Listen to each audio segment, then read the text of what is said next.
પાટીદાર અનામત આંદોલનથી રાજ્યભરનો પાટીદાર સમાજ એક થયો અને હાર્દિક પટેલને પણ અનેક યુવાનોનો ટેકો મળ્યો, પરંતુ જેલવાસ બાદ જાણે હાર્દિક પટેલ એકલો પડી રહ્યો છે। એક બાદ એક હાર્દિક પટેલના સમર્થકો તેનો સાથ છોડી રહ્યા છે। દિલ્હીથી હાર્દિક પટેલને ટેકો આપનાર પાટીદાર આરક્ષણ સંઘર્ષ સમિતિના અધ્યક્ષ અને અશ્વિન પટેલે પણ હવે હાર્દિક સામે અવાજ ઉઠાવ્યો છે। અશ્વિન પટેલનો આરોપ છે કે હાર્દિક આંદોલન દ્વારા પોતાની રાજકીય મહત્વાકાંક્ષા પૂર્ણ કરવાની કોશિશ કરી રહ્યો છે।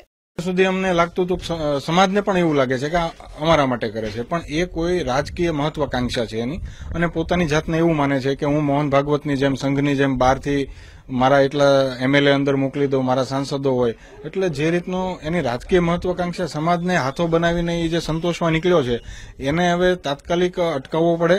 અશ્વિન પટેલે 14 પાટીદાર યુવાનોને મોત માટે પણ હાર્દિકને જવાબદાર ઠેરવ્યો છે। તો હાર્દિકના લીધે જ આજે પાટીદાર સમાજમાં વર્ગ વિગ્રહ ઊભો થયો હોવાનો પણ આક્ષેપ કર્યો। એટલું જ નહીં, અમદાવાદમાં 25 ઓગસ્ટે 2015ના રોજ થયેલી રેલી પણ એક પૂર્વ આયોજિત ષડયંત્ર હોવાનો આરોપ લગાવ્યો છે। હાર્દિકે જે રીતનું 25 તારીખે આખું ષડયંત્ર હતું કે ગમે એમ કરીને તોફાનો ફાટી નીકળે અને એમાં એ સક્સેસ ગયા।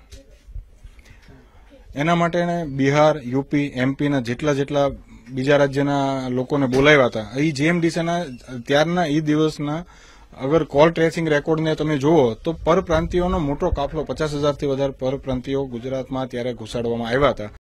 એક સમયે હાર્દિકને ટેકો આપનારા અશ્વિન પટેલે હવે હાર્દિક વિરુદ્ધ મોરચો ખોલ્યો છે અને 19 માર્ચે ગુજરાતમાં યોજાનારી બેઠકમાં પાટીદાર સમાજ સમક્ષ હાર્દિક પટેલનો ખુલાસો કરવાનો દાવો કર્યો છે। ઉલ્લેખનીય છે કે છેલ્લા કેટલાક સમયથી કેતન પટેલ, ચિરાગ પટેલ સહિતના સાથીદારો હાર્દિક સાથે છેડો ફાડી ચૂક્યા છે અને હવે અશ્વિન પટેલે પણ હાર્દિક વિરુદ્ધ બ્યુગલ ફૂંકી દીધું છે। Hiten Vitlani, ETV news, Delhi.